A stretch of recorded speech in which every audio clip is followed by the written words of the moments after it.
Nakiisa si Pangulong Ferdinand R. Marcos Jr. sa paggunita ng Ninoy Aquino Day. Mensahe ng Pangulo na gawing gabay ang kasaysayan para sa kapayapaan at pagkakaisa. Yan ang ulat ni Kenneth Pasyente.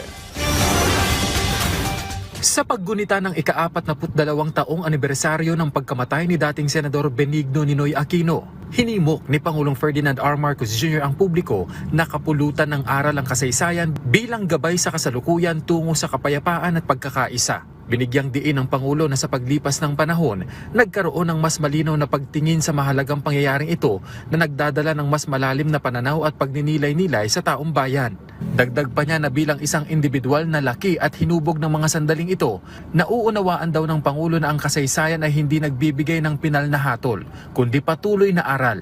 Mga aral anya ng kasaysayan na patuloy na nagbibigay gabay kung paano maglingkod, makinig at magbigay ng tungkulin ng may mas malalim na layunin.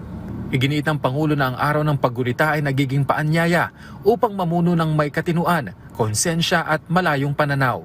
Ang tunay anyang diwa ng okasyon ay maisa sa katuparan kung ang aral ng nakaraan ay naipatutupad sa mga gawa, lalo na sa pagpapatibay ng mga institusyon. Ipinunto pa ng Pangulo na ang okasyong ito ay nagpapakita sa kahandaan ng Republika na itaguyod ang pamumuno tungo sa kabuuan at pagsasantabi sa hidwaan. Tanda rin anya ito sa maayos na pamamahala na disiplinado, matatag at laging pinipili ang kapayapaan higit sa alitan sa harap ng pagkakaiba. Nag-alay naman ng bulaklak ang National Historical Commission of the Philippines sa departure ramp ng Ninoy Aquino International Airport bilang paggunita sa death anniversary ng dating senador. Dumalo sa aktibidad ang iba't ibang grupo kasama si Senator Bam Aquino. Ayon kay NHCP Chairperson Regalado Trota Jose Jr., may tuturing na espesyal na bayani si Ninoy dahil sa kanyang pag-aalay ng buhay sa bayan.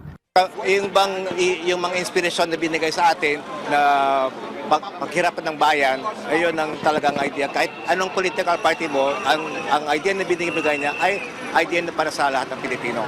Kenneth Pasyente, para sa Pambansang TV, sa Bagong Pilipinas.